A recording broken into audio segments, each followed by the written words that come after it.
मोहब्बत सचमुच इतनी कमज़ोर होती है कि कुछ मुलाकातें, कुछ मीठे लफ्ज़ और थोड़ी-सी तवज्जो उसे अपनी दिशा बदलने पर मजबूर कर दे, या फिर इंसान का अकेलापन उसके दिल के साथ ऐसा खेल खेल लेता है कि वो सही और गलत की सीमा ही भूल जाता है।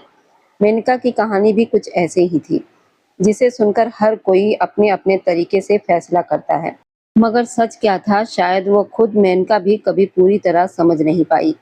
कॉलेज के दिनों में जब कपिल ने पहली बार कांपते हुए दिल से अपने प्यार का इजहार किया था, तब मेनका ने मुस्कुराकर उसकी मोहब्बत को कबूल कर लिया था।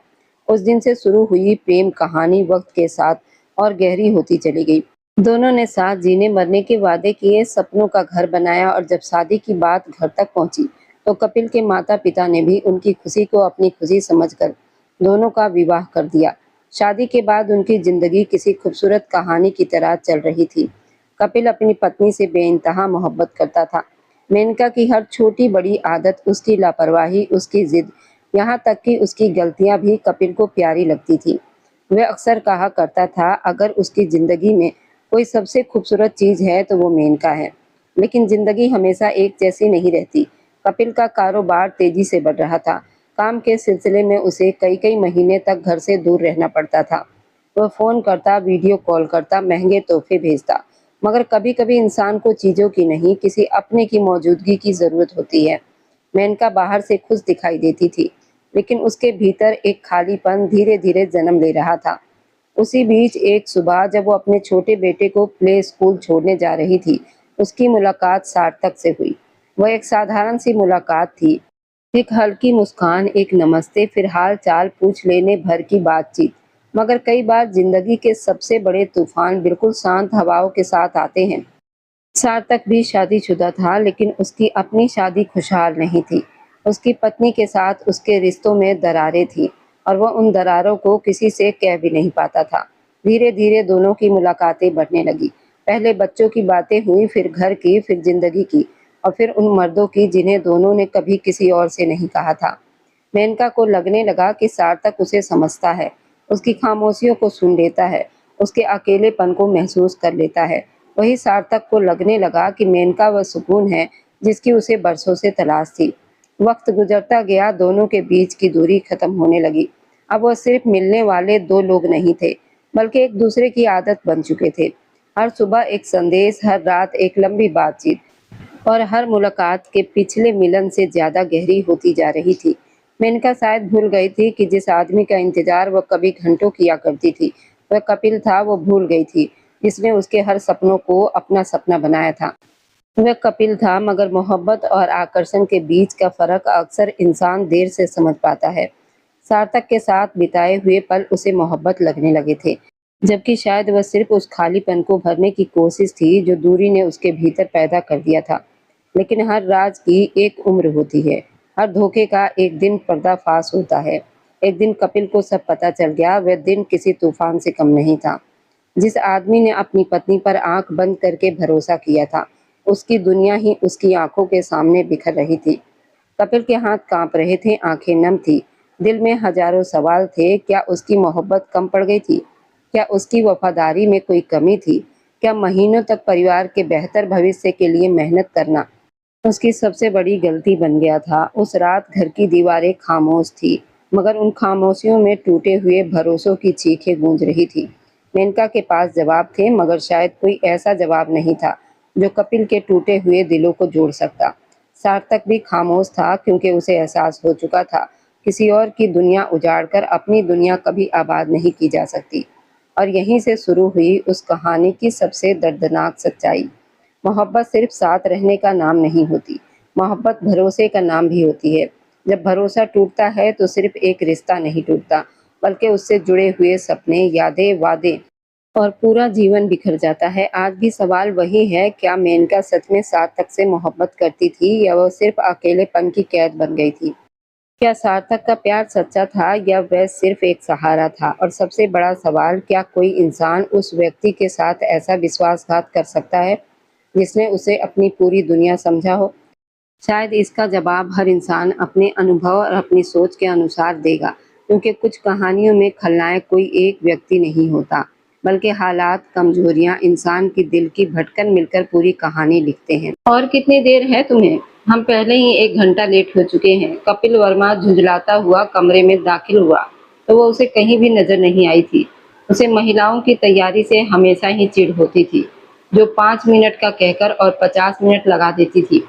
अभी भी सुचित्रा की तरफ से उसे पिछले 3 घंटों से यही सुनने को मिल रहा था कि बस 5 मिनट और दे दे। वह उसे ढूंढता हुआ सजना संवरना वाले कमरे में दाखिल हुआ तो सामने का नजारा देखकर एक पल के लिए ठिठक कर रुक गया। दूसरी तरफ सुचित्रा भी आहट की आवाज सुनकर तुरंत ही पलटी थी। उसने अपना हाथ तुरंत ही अपने सीने पर जमाया और अपनी धड़कनों को छुपाने की कोशिश की। उसकी साड़ी का ब्लाउज उस वक्त उसके बालों के साथ उलझा हुआ था। वह उसको निकालने की नाकाम कोशिश कर रही थी। दूसरी तरफ कपिल उसके शरीर के खूबसूरत उभार देखकर अपनी जगह पर बिल्कुल जमसा गया था। तुरंत ही उसने अपने दिमाग को झटक दिया और अपने आप को ये समझाने की कोशिश की कि ये शादी उसने सिर्फ और सिर्फ अपने बेटे की परवरिश के लिए की है। सुचित्रा भी तुरंत ही मुंह फेर कर खड़ी हो गई। मैं सच में माफी चाहती हूँ, लेकिन ये मेरे बालों में फंस गया है और ये बिल्कुल भी नहीं निकल रहा। उसका चेहरा भी भीगा हुआ था, जिसे महसूस करके कपिल वर्मा के दिल को कुछ हुआ। रुको, मैं निकाल देता हूँ। ये सुनकर सुचित्रा ने तेजी से नामे गर्दन हिला दी। नहीं नहीं, इसकी जरूरत नहीं है। ये सुनकर कपिल ने अपने होंठ मजबूती से भींचे।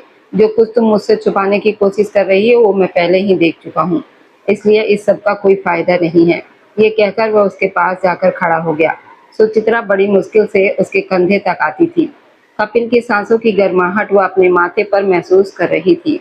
उसका वजूद एकदम से बेचैन हो गया था। वह 18 साल की एक जवान लड़की थी, जिस पर जवानी का रूप टूट कर बरसा था। वह किसी का भी मन डगमगाने की ताकत रखती थी। उसकी सहेली खुशी उसका रूप देखकर अक्सर ही उसको छेड़ती थी कि तुम्हारा पति तो तुम्हें शादी के बाद सोने भी नहीं देगा। वह तो अपनी पूरी पूरी रातें तुम पर लुटाता रहेगा। सुचित्रा भी कुछ ऐसा ही सोचती थी। उसके दिल में भी यही इच्छाएं थी, लेकिन फिर किस्मत ने पलटा खाया और उसकी शादी उसके पापा के दोस्त के बेटे कपिल वर्मा से हो गई। वह उससे दूसरी शादी कर रहा था, वह भी अपने बच्चे की खातिर। उसकी पहली पत्नी मेनका बीमार थी और कोमा में थी, इसलिए सुचित्रा की पहली ही रात कपिल ने सुचित्रा को साफ शब्दों में समझा दिया था वह उससे किसी भी तरह की उम्मीद ना रखे, ना ही कपिल उससे कोई उम्मीद लगाए। यहाँ पर उसकी हैसियत सिर्फ और सिर्फ उसके बच्चे की देखभाल करने वाले की होगी। लेकिन परिवार वालों के सामने सुचित्रा को एक अच्छी पत्नी का नाटक करना होगा।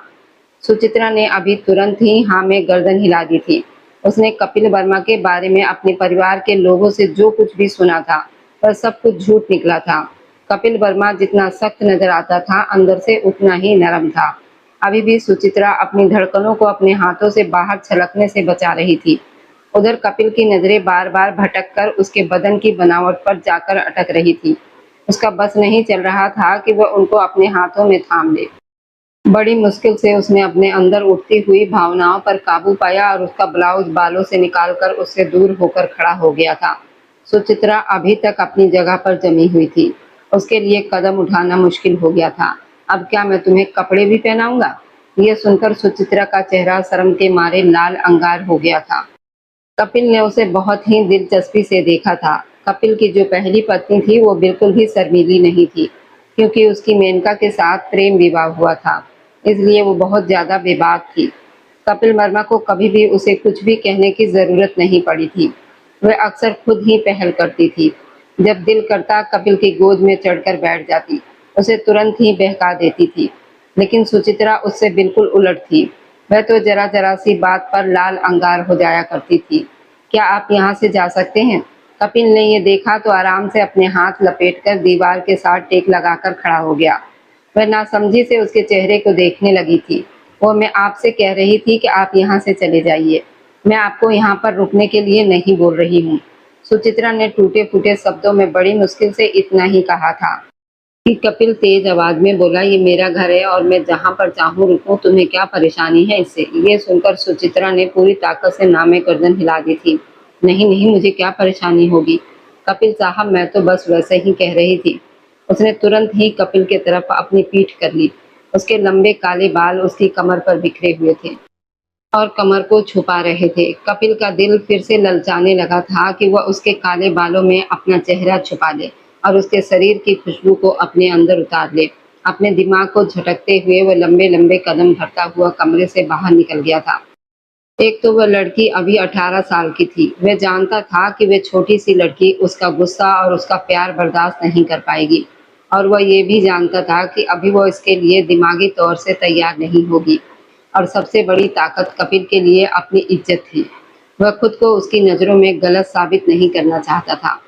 सुचित्रा ने उसके जाने के बाद जल्दी से कपड़े बदले और दिल ही दिल में अपने आप को कोसने लगी थी कि आखिर क्या ज़रूरत थी उसे साड़ी पहनने की कोशिश करने की। उसे तो बांधनी भी नहीं आती थी। काफ़ी देर के बाद जब वो बाहर निकली तो वह उसी के इंतज़ार में टहल रहा था। कृपया करके अब क्या हम यहाँ से जा सकते हैं? ये सुनकर सुचित्रा ने शर्मिंदगी से सिर झुकाते हुए बाहर की तरफ दौड़ लगा दी, जबकि वह उसकी पीठ को घूर कर रह गया। सुचित्रा ने उस वक्त काले रंग का लंबा सूट पहन रखा था, जिसकी पीठ खुली हुई थी। लेकिन क्योंकि उसके अपने बाल काले और उसकी कमर पर फैले हुए थे, इसलिए कपिल देख नहीं पाया। अगर वह देख लेता तो उसे टोकता। वे दोनों कपिल की चाची के घर दावत पर जा रहे थे। सुचित्रा हद से ज्यादा घबराई हुई थी। वह लगातार अपनी उंगलियों को मोड़ रही थी। इतना डर क्यों रही हो? क्या आज से पहले तुम किसी पार्टी में नहीं गई? ये सुनकर सुचित्रा ने मासूमियत से नामे गर्दन हिला दी। मुझे इस तरह की पार्टियों में जाने की इजाज़त नहीं थी। आपको तो पता है मेरे पिताजी बहुत सख्त थे, बल्कि वो हद से ज़्यादा शक्की मिजाज के थे। उसकी आंखें अपने पापा का जिक्र करके दोबारा से भीगने लगी थी। कपिल ने अपना सिर झटका और ठंडे लहजे में बोला, जो कुछ हुआ उसे भूल जाओ और अब अपने आप को दिमागी तौर पर इन सब के लिए तैयार कर लो। ये कहकर उसने गाड़ी की रफ्तार तेज कर दी थी। तुम्हें पता है ना वहां पर जाकर क्या कहना है? सुचित्रा ने उसकी तरफ मासूमियत से आंखें टिमटिमाते हुए देखा। धीरे से बोली, आपने मुझे कहा था कि आप गाड़ी में मुझे सब कुछ याद करवा देंगे। कपिल उसकी बात सुनकर बस उसके चेहरे को घूर कर रह गया था। क्या तुम सच में मासूम हो या फिर मासूम बनने का नाटक करती हो? न जाने क्यों उसने सुचित्रा से ये सवाल किया था, जबकि सुचित्रा उस पर भी खामोश हो गई थी। अब वह उसे क्या बताती कि वह सच में उतनी ही नासमझ थी। गाड़ी एक बहुत बड़े आलीशान बंगले के सामने जाकर रुकी थी। सुचित्रा की तो आंखें खुली की खुली रह गई। उसे तो पता भी नहीं था कि उसके रिश्तेदार इस कदर अमीर है। हे भगवान, उसके होंठ हैरानी से खुले तो कपिल उसे देखकर अपने आप ही मुस्कुरा दिया।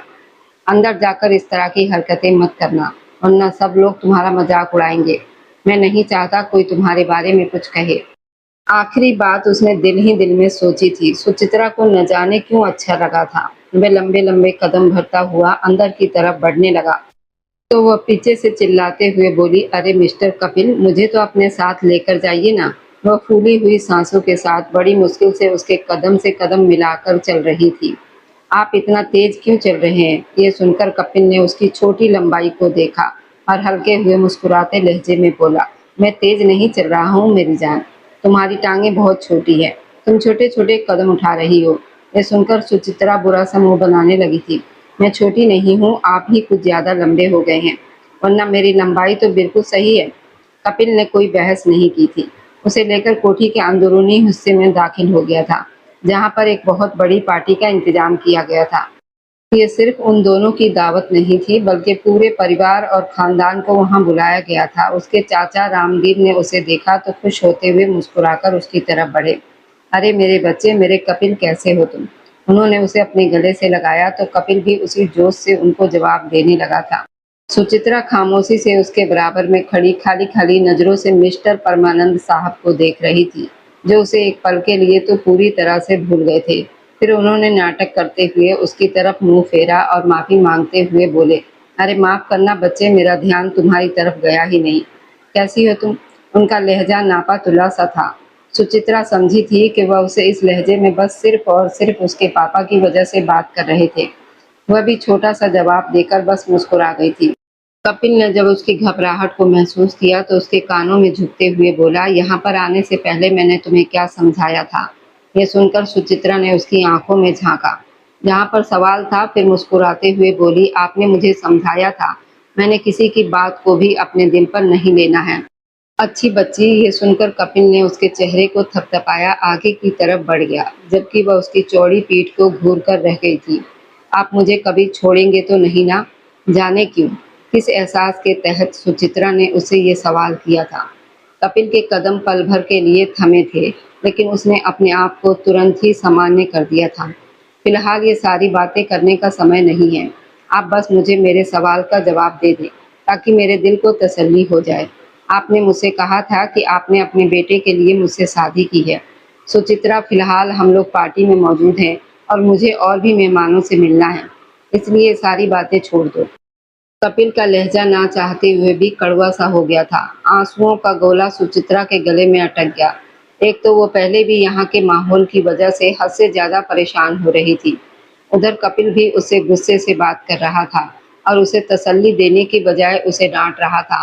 वह कोई भी जवाब दिए बिना वहीं पर ही रुक गई और कोने वाली मेज पर जाकर बैठ गई थी। उसका किसी से भी बात करने का कोई मन नहीं था। ये अमीर लोग जहर लगते हैं मुझे। भगवान का शुक्र है कि मैं इन लोगों की तरह भगवानहीन नहीं हूँ। कम से कम मेरे सीने में एक नरम दिल तो मौजूद है। मुझे दूसरों के दर्द का एहसास तो होता है। वह दिल ही दिल में उनको कोस रही थी। उसे वहां पर बैठे हुए भी सिर्फ 15 मिनट गुजरे थे कि अचानक ही उसे एक पुरुष की आवाज सुनाई दी। उसने नजरें उठाकर देखा तो पास ही संजय पासवान खड़ा था, जो उसे चमकती हुई नजरों से देख रहा था। सुचित्रा एकदम ही घबरा गई थी। संजय पासवान का व्यक्तित्व बिना किसी शक के आकर्षक था। उस समय पार्टी की आधी से ज्यादा लड़कियों की नजर उसी पर ही अटकी हुई थी, लेकिन वह उस उदास लड़की की तरफ आ गया। क्या मैं यहाँ बैठ सकता हूँ? सुचित्रा ने ये देखा तो और ज्यादा घबरा गई। वह अपनी उंगलियां चटकाने लगी। उसे समझ नहीं आ रहा था कि वो क्या जवाब दे। उसे डर भी लग रहा था। अगर उसने मना किया और कपिल ने गुस्सा किया कि तुमने मना क्यों किया था, तो वो फंस जाएगी। संजय उसकी तरफ से कोई जवाब ना पाकर बैठ गया। मैंने देखा है कि खामोशी का मतलब होता है आधी हाँ, इसलिए समझ गया हूँ। सुचित्रा अब और भी ज्यादा उलझन में पड़ गई थी। आप यहाँ पर किसके साथ आई हैं? ये सुनकर सुचित्रा ने तुरंत ही उंगली से एक तरफ इशारा किया, जहाँ पर कपिल खड़ा किसी से बातें करते हुए हंस रहा था। ये सुनकर संजय की मुस्कुराहट और भी ज्यादा गहरी हो गई। यानी आप मेरे जिगरी दोस्त की दूसरी पत्नी हैं। सुचित्रा को पता चला कि वह कपिल का दोस्त है तो वह और भी ज्यादा असहज हो गई। अरे, आपको परेशान होने की जरूरत नहीं है। मैं अपने दोस्त की तरह अजीब जीव नहीं हूँ और ना ही मैं इंसानों को खाता हूँ। ये सुनकर सुचित्रा बुरा सा मुंह बना गई थी। कपिल अजीब तो नहीं है, वह झट से बोली तो संजय ठहाका लगाकर हंसा। मुझे यकीन नहीं आ रहा आप उसके बारे में ये सब कुछ कह रही हैं। यकीनन या तो आप बहुत अच्छी हैं या फिर मेरा दोस्त इंसान बन गया है। खैर, आपसे मुलाकात करके बहुत खुशी हुई और ये जानकर दुख हुआ कि आप मेरे दोस्त की पत्नी हैं। ये कहकर वह वहां से उठकर चला गया था, क्योंकि उसने अपने ऊपर कपिल की नज़रों की गर्माहट को महसूस कर लिया था। उसके जाने के तुरंत बाद कपिल भी जलन के एहसास के तहत सुचित्रा की तरफ बढ़ा और उसका हाथ पकड़कर उसको उठाकर उसके कानों में गुर्राते हुए बोला, तुम्हें यहाँ पर अपने पति के साथ होना चाहिए। अकेली बैठी क्या कर रही हो? आप खुद ही मुझे यहाँ पर छोड़कर चले गए थे। सुचित्रा ने मुंह बनाते हुए जवाब दिया, लेकिन उसके गुस्से को देखकर तुरंत ही खामोश होकर खड़ी हो गई थी। एक तो यहाँ पर इंसान खुलकर बात भी नहीं कर सकता। वह मुंह ही मुंह में बड़बड़ा रही थी। कपिल को उसकी सारी बड़बड़ाहट बिल्कुल साफ सुनाई दे रही थी, लेकिन वो फिलहाल लड़ाई करने के मूड में नहीं था। बाकी की पूरी पार्टी भी इसी तरह से ही बहुत उबाऊ गुजरी। जब वह दोनों कोठी से बाहर निकल रहे थे तो अचानक बारिश शुरू हो गई। मौसम भी बहुत ज्यादा खराब था। कपिल को उसके चाचा रामदीन वहीं पर रुकने के लिए कहा तो कपिल ने साफ मना कर दिया, क्योंकि उसे अपने बिस्तर के अलावा कहीं और नींद नहीं आती थी। सुचित्रा का क्या था, उसने कमरे में भी जाकर सोफे पर सोना था और यहाँ पर भी उसने सोफे पर ही सोना था। कहीं पर भी उसे जगह मिल जाती। अभी वे लोग रास्ते में पहुंचे थे कि एकदम से ही तेज बारिश शुरू हो गई। उस बारिश में गाड़ी चलाना बहुत मुश्किल था और मुंबई की सड़कों का हाल भी बुरा था। थोड़ी ही देर में सड़क पर भी बहुत सारा पानी जमा हो गया। पास ही एक छोटा सा होटल था। कपिल तेज बारिश में भीगता हुआ सुचित्रा को लिए होटल में दाखिल हो गया। वह भी सर्दी से थर-थर कांप रही थी। कपिल ने उसके भीगे हुए शरीर पर एक नजर डाली और फिर अपना कोट उतारकर उसके ऊपर डाल दिया।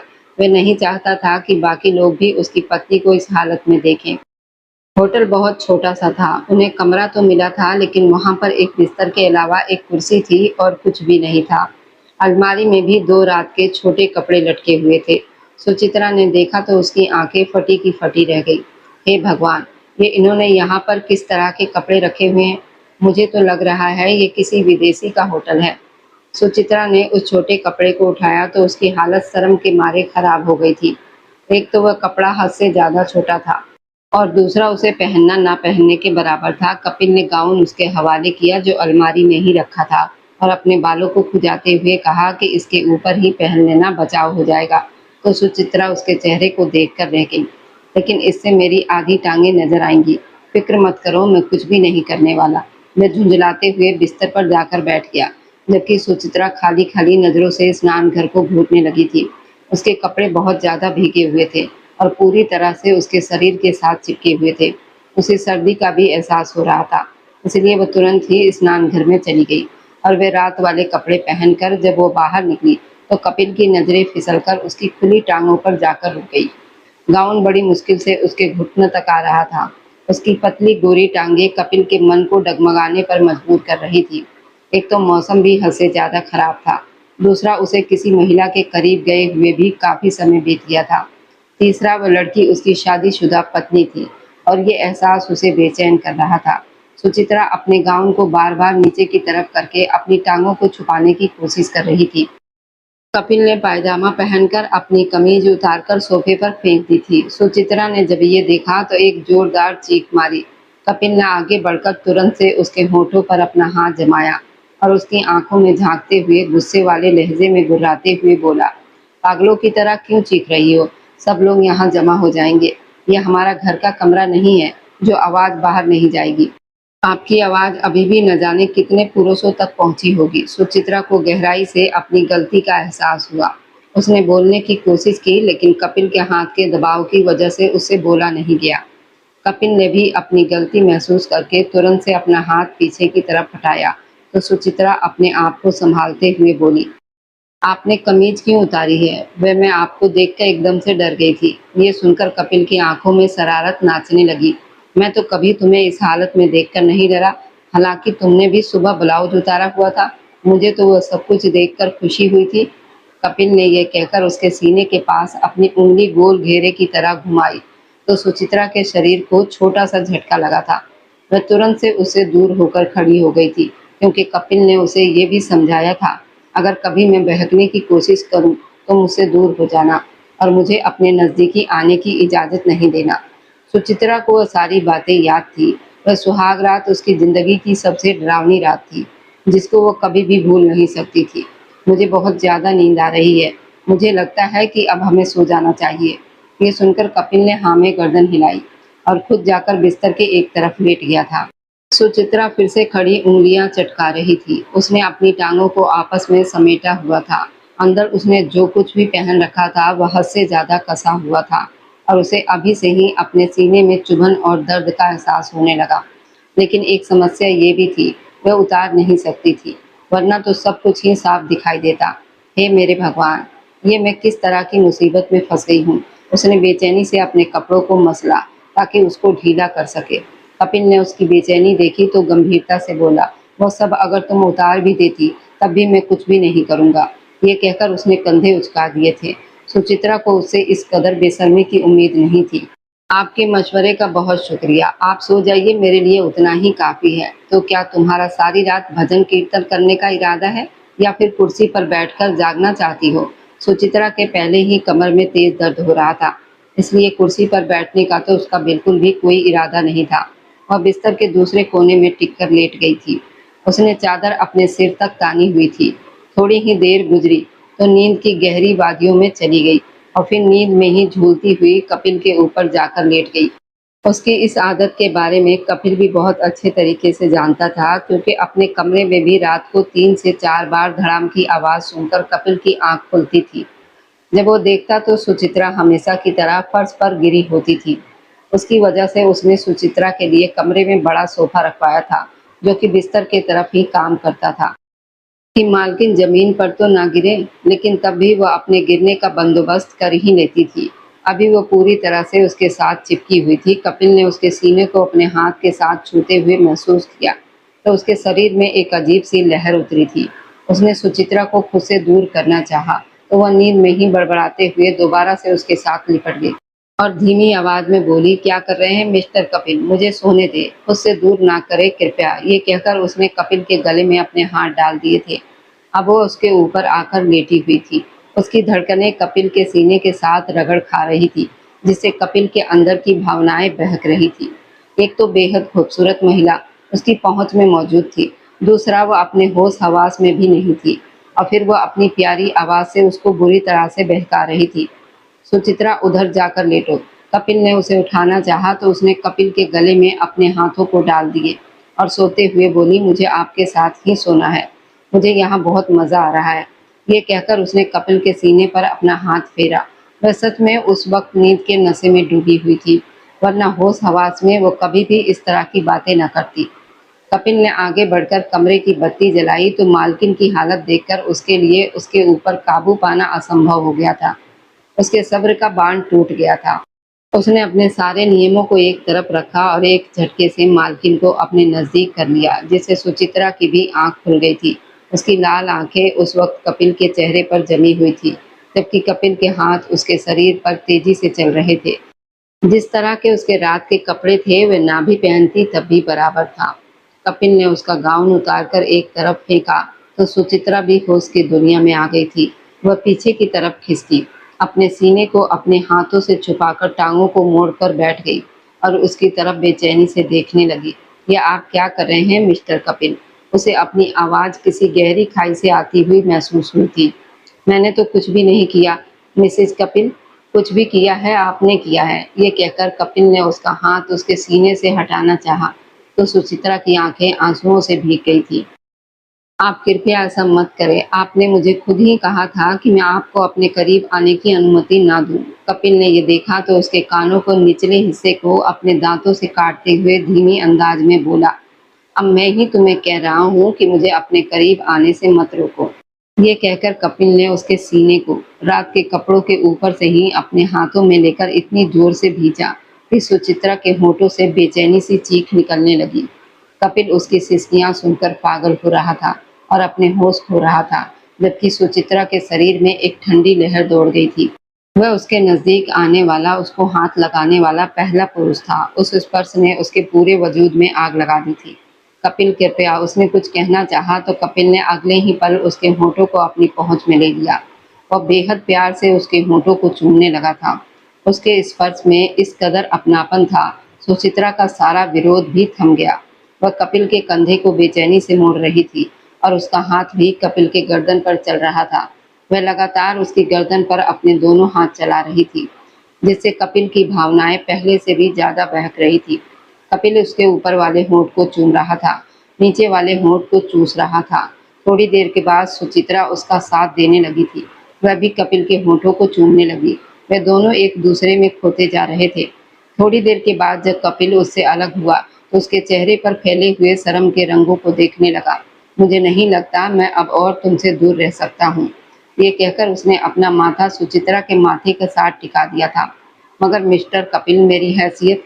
ये सुनकर कपिल ने तुरंत ही उसके होठों को दोबारा से अपनी पहुंच में ले लिया और उसे जी भरकर चूमने लगा। वह ठंडे लहजे में बोला, तुम्हारी हैसियत मेरी जिंदगी में मेरी पत्नी जैसी है और मैं चाहता हूँ कि तुम्हें वही दर्जा दूं जो कि एक पत्नी का होता है। अब दोबारा कोई भी फालतू बात मत करना, ना ही बातें करके मेरा मूड खराब करना। फिलहाल मैं सिर्फ तुम्हें महसूस करना चाहता हूँ और खामोशी की भाषा सुनना चाहता हूँ। कपिल के हाथ एक बार फिर से फिसलते हुए उसके सीने पर जाकर ठहर गए थे। वो बहुत धीरे से उसके सीने पर अपनी उंगलियां फेर रहा था, जबकि सुचित्रा के शरीर के अंदर उसकी नजदीकी की लहरें उठ रही थी।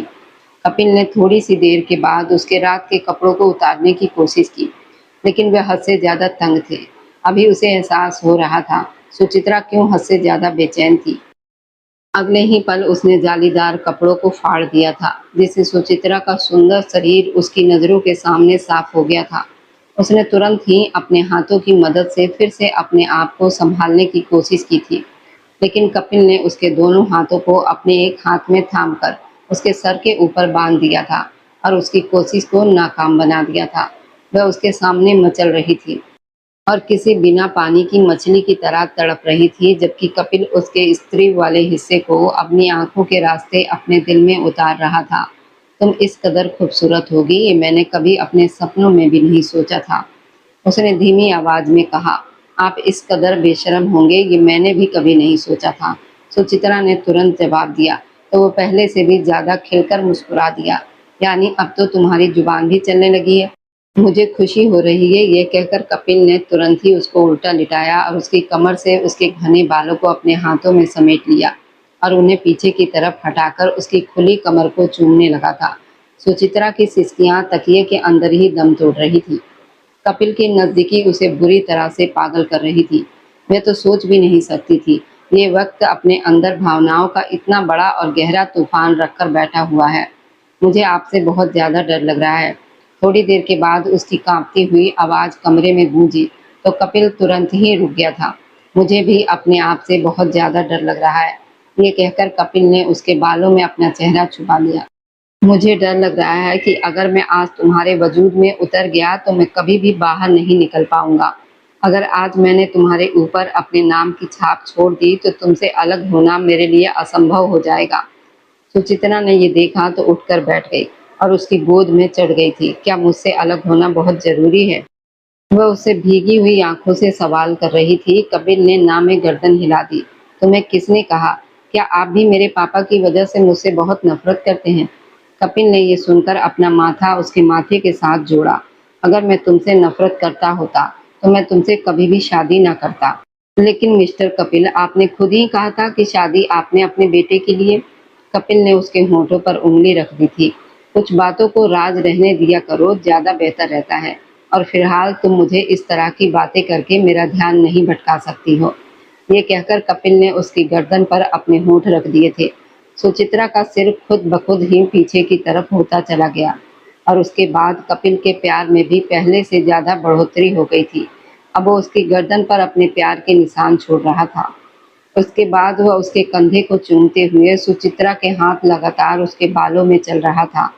कभी वह उनको अपनी उंगलियों में पकड़ लेती तो कभी उनको खींचने लगती थी, लेकिन उस सब से कपिल को तकलीफ नहीं हो रही थी, बल्कि बहुत अजीब सा आनंद महसूस हो रहा था। ये बात उसे पहले से भी ज्यादा खुशी दे रही थी कि उसकी पत्नी उसकी नजदीकी को पसंद कर रही थी। क्या आज से पहले कोई पुरुष तुम्हारे नजदीक नहीं आया? ये सुनकर सुचित्रा ने गुस्से से उसे देखा और तुरंत ही उसके हाथ अपने सीने से हटाकर कंबल अपने गले तक तान कर लेट गई थी, जबकि वह उसकी नाराजगी को महसूस करके बेचैन हो गया था। फिलहाल तो वह उसकी ये नाराजगी बिल्कुल भी सहन नहीं कर सकता था। मैं सच में माफ़ी चाहता हूँ। मुझे तुमसे इस तरह का सवाल नहीं करना चाहिए था। ये सुनकर सुचित्रा ने तेज आवाज में जवाब दिया। आपने मुझे किस तरह की लड़की समझा हुआ है जो आप मुझसे इस तरह की बातें कर रहे हैं? मैं क्यों किसी को अपने नज़दीक आने की अनुमति दूंगी? कपिल पहले से भी ज्यादा शर्मिंदा हो गया था। वह कैसे भूल सकता था कि सुचित्रा एक मध्य वर्गीय परिवार से संबंध रखती है और जिस तरह की लड़की की वो बात कर रहा था वह तो बहुत बड़े अमीर घराने में से ही होती है, और वह भी बहुत कम। ये कहकर कपिल ने फिर से उसे अपनी बाहों में भर लिया और एक बार फिर से उसके ऊपर अपना प्यार लुटाने लगा था। जैसे जैसे रात गुजरती चली जा रही थी वे दोनों एक दूसरे में खोते चले जा रहे थे। बाहर की दुनिया को पूरी तरह से नज़रअंदाज करके उन दोनों को सिर्फ इतना पता था, फिलहाल वह एक दूसरे के लिए बेहद ज़रूरी हैं और एक दूसरे की बेचैनी को कम कर सकते हैं। उन दोनों ने एक दूसरे के अंदर लगी हुई आग को शांत किया था। सुबह जब सुचित्रा सोकर उठी तो उसे कपिल से बहुत ज़्यादा शर्म महसूस हो रही थी। उसे लग रहा था कपिल उसे चिढ़ाएगा, उसे छोटी-मोटी प्यार भरी बातें करेगा, लेकिन सब कुछ उसकी सोच से बिल्कुल उल्टा हुआ था। कपिल पहले की तरह एकदम गंभीर हो गया। कल रात के संबंध में उसने सुचित्रा से कोई भी बात नहीं की, बल्कि उसने सुचित्रा को उठते देखकर तुरंत से कपड़े पहनकर तैयार होने के लिए कहा। हम वापस जा रहे हैं। अभी थोड़ी देर पहले मुझे मम्मी अनीता देवी का फ़ोन आया था। आदि बहुत ज़्यादा रो रहा है। ये सुनकर सुचित्रा को थोड़ा-सा अजीब लगा था। एक तरफ वह थी जो कपिल से नज़रें नहीं मिला पा रही थी। दूसरी तरफ कपिल था जो यूँ दिखावा कर रहा था जैसे कुछ हुआ ही ना हो। गाड़ी में भी सारा रास्ता खामोशी से ही कटा। वह बार-बार कपिल के चेहरे को देखती। उसे उम्मीद थी कि वो कोई बात करेगा, लेकिन उसकी इस उम्मीद पर भी पानी फिर गया था। जब वो कोठी में दाखिल हुई तो वह हद से ज्यादा उदास थी। उसकी आंखें एकदम ही आंसुओं से भीगने लगी। अब उसे गहराई से अपनी गलती का एहसास हो रहा था कि कल रात उसे कपिल को अपने नजदीक आने की अनुमति नहीं देनी चाहिए थी, लेकिन वह क्या करती? वह खुद भी बहक गई थी। उसका मन कर रहा था कि वह फूट फूट कर रोना शुरू कर दे। उसने कपिल से इस बारे में कोई बात नहीं की थी। शाम के समय कपिल ने उसे अपने कपड़े इस्त्री करने के लिए कहा तो वह ना चाहते हुए भी बोल पड़ी, वह मुझे आपसे कल रात के संबंध में बात करनी थी। ये सुनकर कपिल ने उसके चेहरे को गंभीरता से देखा, फिर मजबूत कदम उठाता हुआ उसके सामने आकर खड़ा हो गया। कल रात हम दोनों के बीच जो कुछ भी हुआ, क्या तुमने उसको पसंद नहीं किया था? ये सुनकर सुचित्रा के कान तक शर्म के मारे लाल हो गए, क्योंकि इसके बिना वह उससे बहुत ही खुला हुआ सवाल कर रहा था। मुझे मेरे सवाल का जवाब दो सुचित्रा, कपिल ने गंभीरता से कहा तो वह तेजी से हाँ में गर्दन हिलाने लगी। मैंने भी बहुत ज्यादा पसंद किया, यानी हम दोनों का मकसद पूरा हो गया। कल रात के बारे में तुम्हें कुछ भी सोचने की जरूरत नहीं और ना ही उसको अपने सिर पर सवार करने की जरूरत है। बस यूं समझो जो हुआ था वो बीत गया। ये सुनकर सुचित्रा के पूरे शरीर को झटका लगा। आप मेरे साथ ऐसा कैसे कर सकते हैं मिस्टर कपिल? मैं आपकी पत्नी हूँ। उसने बिना सोचे समझे कपिल का हाथ पकड़ा तो उसके शरीर पर सरसरी सी नजर डालते हुए बोला, तुम मेरी पत्नी हो, इसी वजह से मैंने तुमसे अपना अधिकार वसूल किया, तो तुम्हें इस बात पर हंगामा खड़ा करने की जरूरत नहीं और ना ही किसी गलतफहमी में जीने की जरूरत है। हम दोनों के बीच पहले दिन जो रिश्ता बना था और जिस तरह का था, आज भी वह सब कुछ उसी तरह का है। सिर्फ एक रात मेरे नजदीक आकर मेरा प्यार पाकर तुम कुछ भी बदल नहीं सकती हो। वह बेरुखी से उसका दिल तोड़ता हुआ लंबे लंबे कदम भरता कमरे से बाहर निकल गया, जबकि वो घुटनों के बल जमीन पर बैठती चली गई। तुम एक बहुत ही जालिम इंसान हो मिस्टर कपिल। मैं तुमसे नफरत करती हूँ। तुमसे शादी करने से तो अच्छा था मैं घर से भाग जाती। कम से कम मुझे इस जैसी अपमान भरी जिंदगी तो न जीनी पड़ती। लेकिन उसमें तुम्हारा भी कोई कसूर नहीं है, सारा कसूर मेरे पापा का है। वह अपने बाल जोर जोर से खींच रही थी। उसके दिल का दर्द बढ़कर कम होने का नाम ही नहीं ले रहा था। थोड़ी ही देर के बाद जब कमरे के दरवाजे पर खटखटाहट हुई तो उसने तुरंत ही अपने आप को संभाला था। एक तो उसकी मजबूरी थी कि उसने सब घर वालों के सामने एक खुशहाल पत्नी का नाटक करना था, क्योंकि अगर किसी को भी भनक पड़ जाती कि कपिल उसके साथ ये बर्ताव कर रहा है तो फिर कपिल ने उसको जान से मार देना था या फिर उसे जिंदा जमीन के अंदर दफन कर देना था। आने वाली नौकरानी सुनीता थी। वह उसे नीचे नाश्ते की मेज पर बुला रही थी। आदि लगातार उसको याद कर रहा था। दरअसल कल रात भी वह कपिल के साथ चली गई थी और उसको समय नहीं दे पाई थी। आदि का ख्याल आते ही वह भी अपने दुख बोलती हुई उस बच्चे में खो गई थी, जो कि बड़ी मुश्किल से 4 साल का था, लेकिन वह हद से ज्यादा शरारती और तेज था। कभी कभार तो सुचित्रा को अपनी उंगलियों पर नचा देता, लेकिन सुचित्रा कभी भी बुरा नहीं मानती थी, बल्कि वह उसके साथ ऐसा बर्ताव करती जैसे वह उसका अपना सगा बच्चा हो। अभी भी वह उसके साथ बैठक में बैठकर खेल रही थी जब कपिल अंदर दाखिल हुआ। वह अपनी जरूरी कागजात भूल गया था। सुचित्रा को आदि में खोया हुआ देखकर वह ठिठक कर रुका। सुचित्रा ने भी नजरों की गर्माहट को महसूस करते हुए सिर उठाया, लेकिन तुरंत ही अपनी नजरें फेर ली। ये देखकर कपिल के दिल को बुरा लगा था। हालांकि सुचित्रा जो कुछ भी कर रही थी उस सब के पीछे वही कारण था। उसने भी यूं दिखाया जैसे उसे फर्क नहीं पड़ता, लेकिन दिल ही दिल में उसे फर्क पड़ रहा था। अभी थोड़ी देर पहले सुचित्रा को उसने इतने कड़वे शब्द बोल तो दिए थे, लेकिन अब उसे गहराई से अपनी गलती का एहसास हो रहा था।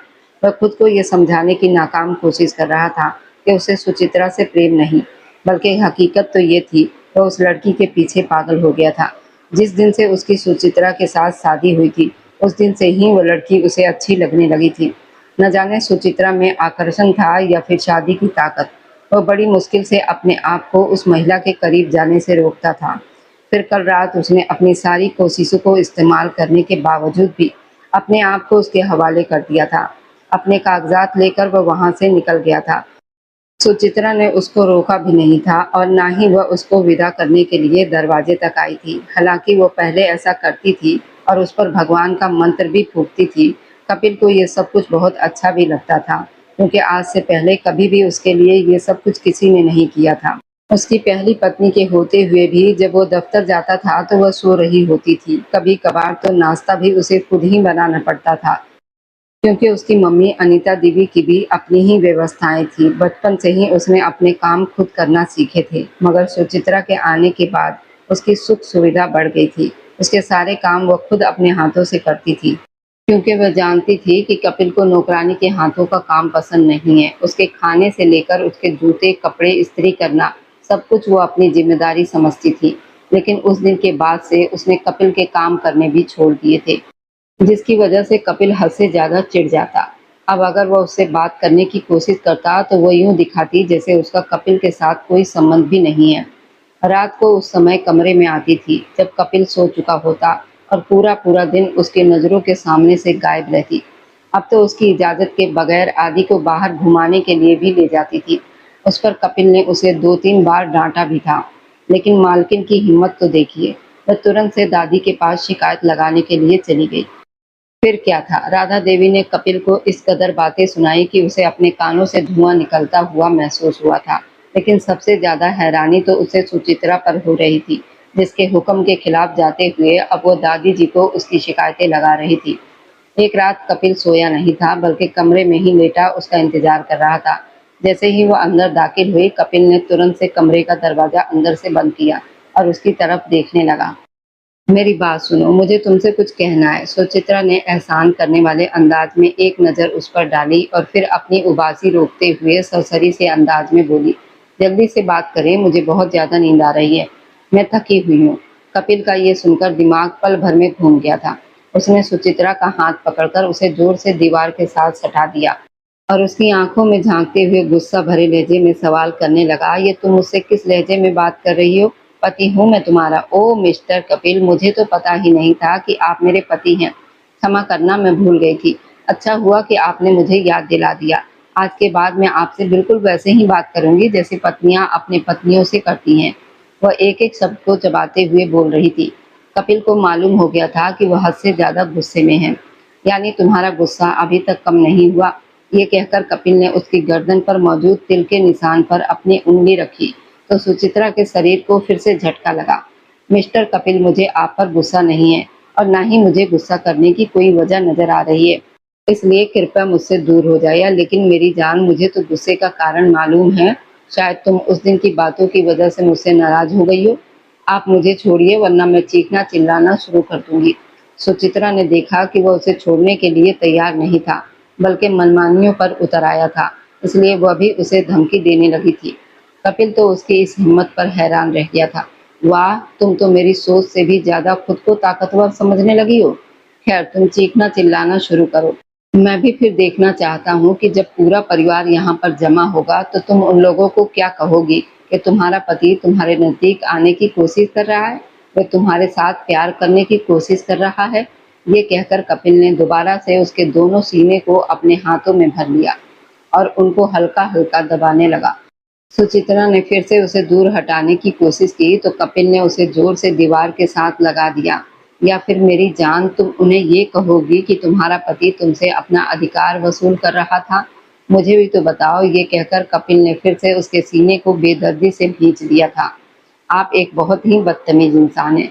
मुझे आपके किसी भी सवाल का जवाब नहीं देना। आप मुझसे दूर हो जाइए और अपनी पहली पत्नी के पास जाइए। ये सुनकर कपिल ने गहरी सांस छोड़ी। मैं तो अपनी दोनों पत्नियों के साथ रहना चाहता हूँ, लेकिन मेरी दूसरी पत्नी मुझसे नाराज घूम रही है। अब तो उसने मेरे काम करने भी छोड़ दिए हैं। वह इस वजह से मिस्टर कपिल, क्योंकि आपने मुझे मेरी ही हैसियत बता दी।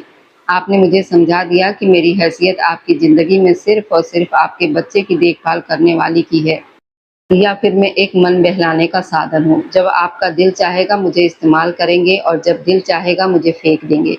ये सुनकर कपिल का हाथ गुस्से में उठा था, लेकिन उसने हवा में ही रोक दिया। सुचित्रा पहले तो उसे अविश्वास से देखती रही, फिर अजीब से अंदाज में हंसते हुए बोली, रुक क्यों गए हैं? हाथ उठाइए ना, बस यही तो रह गया था बाकी। आपने मेरी आत्मा को तार तार कर दिया है। आपने मुझे मेरी ही नज़रों में गिरा दिया है।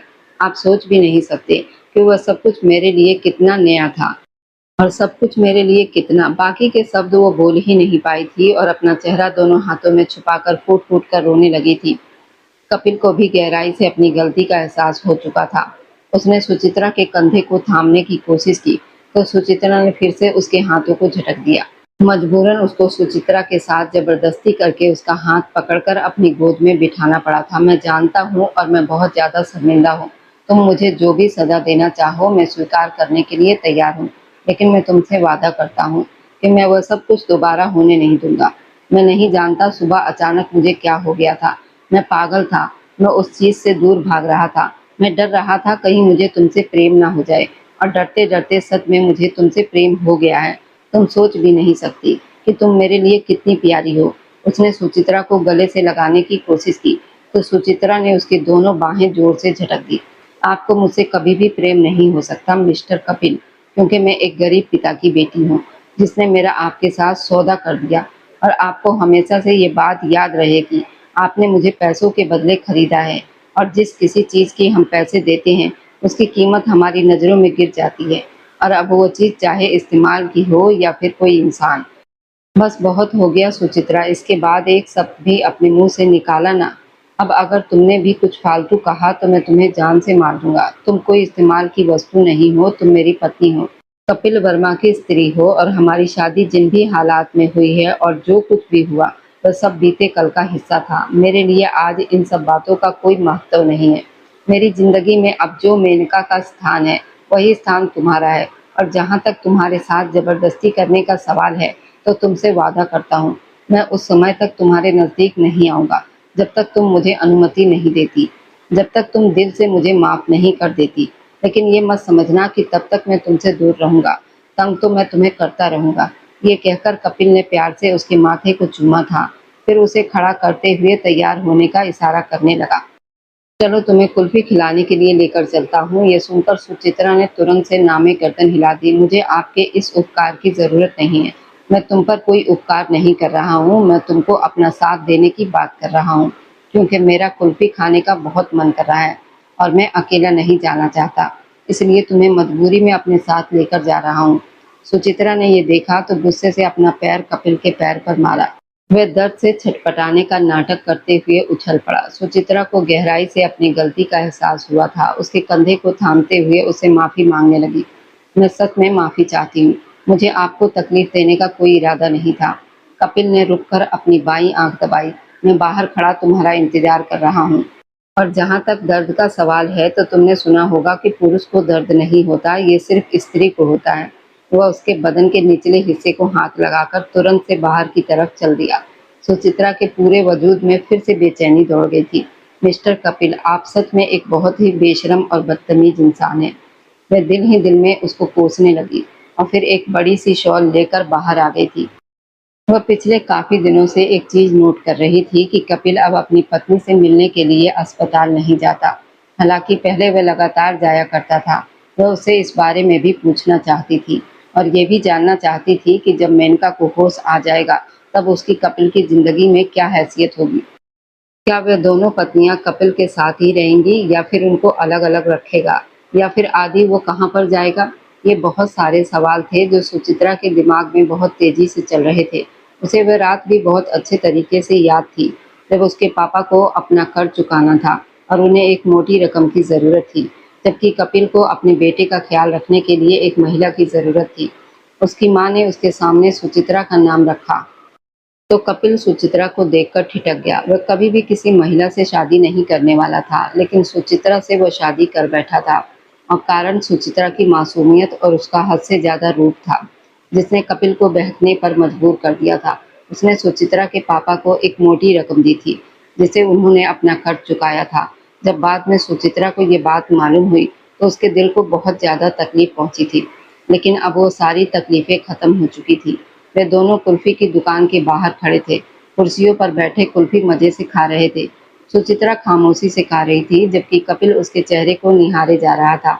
मुझे इस तरह से ना देखें, मैं घबरा रही हूँ, उसने गुस्से से घूरते हुए कहा, तो उसने तुरंत से अपनी नज़र झुका ली थी। मालकिन, आप इस तरह से गुस्सा मत किया करें। अब आपको कोई भी बात बुरी लगे तो आप हुक्म किया करें। मेरा दिल छोटा सा है, डर जाता है। ये सुनकर सुचित्रा ने अपनी मुस्कुराहट दबाई थी। वह जानती थी कि कपिल उसके साथ नाटक कर रहा है। मुझे लगता है हमें अगली बार आदि को भी अपने साथ लाना चाहिए। बिल्कुल भी नहीं, ये जगह छोटे बच्चों को लाने वाली बिल्कुल भी नहीं है, और वह भी इस समय जब उसके माता पिता का एक दूसरे के साथ प्यार करने का इरादा था। ये सुनकर सुचित्रा ने उसे खा जाने वाली नज़रों से देखा था। हमारा ऐसा कोई भी इरादा नहीं है, और आपने खुद ही कहा था कि जब तक मैं अनुमति नहीं दूंगी तब तक आप मेरे नज़दीक नहीं आएंगे। कपिल ने गहरी सांस छोड़ी और थके हुए अंदाज में कुर्सी के साथ टेक लगाकर बैठते हुए बोला, मुझे लगता है कि भावनाओं में आकर मैंने कुछ ज़्यादा ही बड़ी बात कह दी। मुझे इससे थोड़ी सी कम बात करनी चाहिए थी। पता नहीं अब तुम्हारे साथ दूरी बनाकर कैसे रखूंगा। वो मुझे आपसे एक छोटा सा सवाल करना था। काफ़ी देर खामोशी छाई रही। तो सुचित्रा ने गला साफ करते हुए बात करने का फैसला किया। वो मेनका के बारे में उससे पूछना चाहती थी। कपिल भी एकदम गंभीर हो गया। बोलो, मैं सुन रहा हूँ। वो मुझे आपसे मेनका के बारे में, मैं भी तुमसे उसी बारे में बात करना चाहता हूँ, लेकिन यहाँ पर नहीं, वह हम किसी अच्छी जगह पर जाकर बात करेंगे, क्योंकि मुझे भी बहुत सारी गलतफहमियां दूर करनी हैं और तुम्हारे दिल के अंदर जितने भी डर मौजूद हैं, मैं उन सबको निकालना चाहता हूँ। ये सुनकर सुचित्रा ने खुद को हल्का फुल्का महसूस किया। फिर वह उसे लेकर अपने साथ समुद्र के किनारे पर आ गया था। वे दोनों टहल रहे थे जब कपिल अपने दिल का हाल उसके सामने बयान किया। मेनका को होश में आए हुए लगभग 2 हफ्ते बीत चुके थे और उसने होश में आने के बाद ही कपिल के सामने अपने प्रेमी का नाम भी लिया था। दरअसल जिस दिन मेनका की दुर्घटना हुई थी, उस दिन भी वह अपने प्रेमी के साथ थी, जिसे वह कपिल से छिपकर मिल रही थी। तभी कपिल पर यह राज खुला कि मेनका उसे धोखा दे रही है, लेकिन वह इस सब को मानने के लिए तैयार नहीं था, क्योंकि उसने मेनका से पहला और सच्चा प्रेम किया था। फिर जब मेनका ने होश में आने के बाद उसके सामने सार्थक का नाम लिया, तो कपिल को सातों आसमान अपने सिर के ऊपर गिरते हुए महसूस हुए थे। वह लगातार कपिल का हाथ थामे उसे रोते हुए सवाल कर रही थी कि सार्थक ठीक तो है, उसे कुछ हुआ तो नहीं है, मुझे बता दो। तब कपिल को पता चला था कि दिल का टूटना क्या होता है। जिस महिला को उसने हमेशा से इज्जत दी और जिस महिला को उसने बेतहासा सम्मान दिया था, उस महिला ने उसको उसकी ही नजरों में गिरा दिया था। फिर जब मेनका ने सार्थक को देखा तो उसके दिल को ठंडक मिली। तब कपिल को भी पता चला था कि जिन दिनों वह अपने व्यापार के काम की वजह से व्यस्त था और मेनका को समय नहीं दे पा रहा था, उन्हीं दिनों सार्थक मेनका की जिंदगी में आया और तब उन दोनों की दोस्ती हुई थी। फिर ये दोस्ती कब प्रेम में बदली, कपिल को पता ही नहीं चल सका, क्योंकि मेनका ने कभी भी उसको शक नहीं होने दिया था। मेनका ने उस दिन कपिल से तलाक ले लिया था। कपिल ने भी बिना किसी जिद के उसे आज़ाद कर दिया, क्योंकि वह जानता था कि अगर वो मेनका को अपने साथ रखता है, तब भी उन दोनों के बीच वह तालमेल नहीं हो पाएगा जो पहले था। मेनका देश छोड़कर हमेशा हमेशा के लिए अपने माता पिता के पास विदेश चली गई और वहीं पर ही समय पूरा करने के बाद उसका सार्थक के साथ शादी करने का इरादा था। सार्थक भी अपनी पत्नी को खो चुका था और मेनका को अपनी जिंदगी में शामिल करने में उसे कोई परेशानी नहीं थी। मेनका ने आदि की जिम्मेदारी कपिल को दी थी और अगर वह ना देती तब भी कपिल अपने बेटे को उस महिला के हवाले करने को तैयार नहीं था जिसने उसके साथ बेवफाई की थी। अभी जब उसने ये सारी बातें सुचित्रा को बताई तो उसका दिल अजीब से अंदाज में धड़का था। उसे कपिल के लिए दुख भी हो रहा था, लेकिन ये सुनकर खुशी भी कि अब मेनका उसकी जिंदगी में नहीं रही। वह जानती थी ये गलत है, उसे खुश नहीं होना चाहिए, मगर वह क्या करती। वह भी एक महिला थी और अपने पति का पूरा प्रेम हासिल करना चाहती थी। काफी देर तक कपिल उसके पास बैठकर बातें करता रहा और सुचित्रा उसको सांत्वना देती रही। सुचित्रा ने उसे अपने होने का एहसास दिलाया था और उसे ये बात समझाई थी वो हमेशा उसकी वफादार बनकर रहेगी। समय बीतने के साथ साथ उन दोनों का आपस का तालमेल बढ़ता गया। सुचित्रा ने अपने चारों तरफ जो दूरी बनाई हुई थी वह उसने कुछ ही दिनों में खत्म कर दी थी। उसने अपने आप को अपनी मर्जी से कपिल के हवाले सौंप दिया, क्योंकि वह जानती थी यही उसका सहारा है। जहाँ तक सुचित्रा के पापा का सवाल था, तो उन्होंने भी अपनी बेटी से माफ़ी मांग ली थी। उस दिन सुचित्रा को उन्होंने अपने गले से लगाया तो सुचित्रा ने भी उन्हें दिल से माफ़ कर दिया था।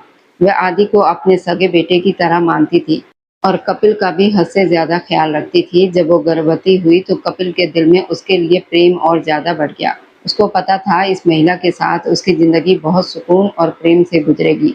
भगवान ने उसे सुचित्रा के रूप में बहुत ही बेहतरीन उपहार दिया था।